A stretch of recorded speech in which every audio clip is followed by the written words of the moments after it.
भारत में भ्रष्टाचार के नए अध्याय का शुभारंभ कब हुआ? जब बीजेपी ने पर्ची सरकार को प्राथमिकता दी। अभी तक भारतीय राजनीति में एक सिस्टम था, पार्टियां अपना मुख्यमंत्री कैंडिडेट डिसाइड कर देती थीं, जो प्रत्याशी विधायक का चुनाव लड़ने वाले हैं उनका नाम घोषित कर देती थी। अब बीजेपी ने इस बार क्या किया था कि विधायक पद पर जो चुनाव लड़ रहे हैं उनके नाम घोषित कर दिए, लेकिन मुख्यमंत्री कौन होगा इसका खुलासा नहीं किया। मध्य प्रदेश की बात की जाए तो मामा शिवराज सिंह का चेहरा दिखाकर बीजेपी ने वोट लिए, साथ ही अन्य राज्यों में भी इसी दरमियान चुनाव हुए, लेकिन मुख्यमंत्री एक ऐसे कैंडिडेट को बना दिया गया जिसे जनता जानती भी नहीं थी। इसके हानि और लाभ क्या क्या हैं, इस पर थोड़ी सी चर्चा करने की जरूरत है। आपसे माफी चाहूंगा, वीडियो हो सकता है लंबी चली जाए, लेकिन पूरी बात का निष्कर्ष निकालने की कोशिश करेंगे।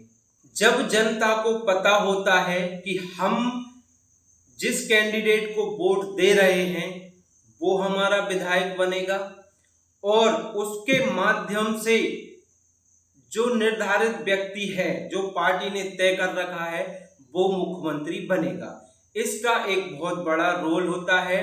कभी कभी जनता विधायक के चेहरे को प्राथमिकता ना देते हुए मुख्यमंत्री पद के उम्मीदवार को प्राथमिकता देकर वोट करती है, क्योंकि जनता को लगता है कि ऊपर जो मुख्यमंत्री बनेगा वो शायद हमारे हित में काम करेगा। भले ही विधायक पद का उम्मीदवार उस लायक है या नहीं है, लेकिन कहीं ना कहीं वो मुख्यमंत्री का चेहरा देखते हुए वोटिंग करती है। लेकिन जब यही सिस्टम उल्टा कर दिया बीजेपी ने कि पर्ची के माध्यम से, ये पर्ची मर्ची सब ढोंग था, पहले से साजिश रची हुई थी कि किसको मुख्यमंत्री बनाएंगे।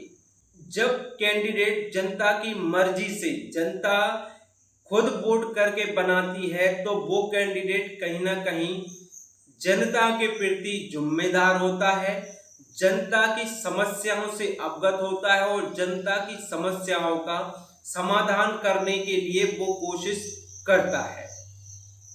लेकिन एक ऐसा मुख्यमंत्री या एक ऐसी सरकार जिसे जनता ने नहीं चुना, बल्कि उसके पार्टी के आला कमान ने जबरदस्ती जनता के सामने रख दिया कि ये आपका मुख्यमंत्री है, अब वो व्यक्ति जनता के प्रति कोई जिम्मेदारी नहीं है उसकी, वो हमेशा पार्टी के आला कमान के हाथों की कठपुतली बनकर रहेगा, उन्हीं के इशारे पर काम करेगा, क्योंकि उसे जनता ने नहीं चुना है। उसे उसकी क्षेत्र की जनता ने सिर्फ एक विधायक कैंडिडेट के तौर पर वोट दी है, ना कि मुख्यमंत्री के तौर पर। तो इसमें यह है कि भाई उसका कर्तव्य केवल उसकी पार्टी के आला कमान को खुश करना है, उसे जनता की समस्याओं से कोई परेशानी नहीं है, ना ही उसे मतलब है कि जनता किस कारण से परेशान है, जनता क्या चाहती है। पहले ये होता था कि जनता जिसको चुनती थी वो व्यक्ति जनता के प्रति जिम्मेदार होता था और वो जनता की भलाई के लिए केंद्र सरकार से भी लड़ जाता था कि मेरे प्रदेश में जनता परेशान है, उसकी ये समस्याएं हैं, इनका समाधान मुझे करना है, क्योंकि जनता ने मुझे मुख्यमंत्री बनाया है। लेकिन जब पर्ची वाले मुख्यमंत्री बनते हैं तो फिर उनके मन में जनता के प्रति भावना ना रहकर पार्टी के आला कमान को खुश करने की भावना हमेशा रहती है। पार्टी जो उसे निर्देश देती है वो वही काम करता है, जनता खुश हो या ना हो भाई उसको कोई फर्क नहीं पड़ता। तो जब तक ये प्रथा आगे भी जारी रहेगी भारत में विकास नहीं हो पाएगा। कुछ चुनिंदा लोग दिल्ली में बैठकर अलग अलग प्रदेशों के भविष्य को जब निर्धारित करेंगे तो विकास नहीं हो पाएगा और कहीं ना कहीं फिर भ्रष्टाचार बढ़ता ही जाएगा। ऐसा ही वर्तमान में हो रहा है, यही भविष्य में भी होगा। इसका विरोध करने की जो क्षमता है वो जनता में है, जनता ही इसका विरोध कर सकती है, क्योंकि हम जिसे अपना मुख्यमंत्री या विधायक चुनते हैं उस पर हमारा ट्रस्ट रहता है कि ये जैसे ही ये पावर में आएगा ये हमारी समस्याओं का समाधान करने की कोशिश करेगा।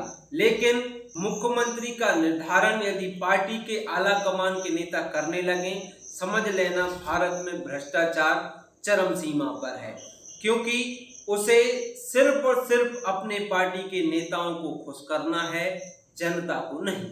और वो मुख्यमंत्री हमेशा उन्हीं पार्टी के आला कमान के दबाव में रहता है, उन्हीं को खुश करने के लिए तमाम प्रयत्न करता है, हमेशा दबाव में रहता है कहीं मेरे ऊपर वाले नाखुश ना हो जाएं वरना वो मुझे हटा देंगे।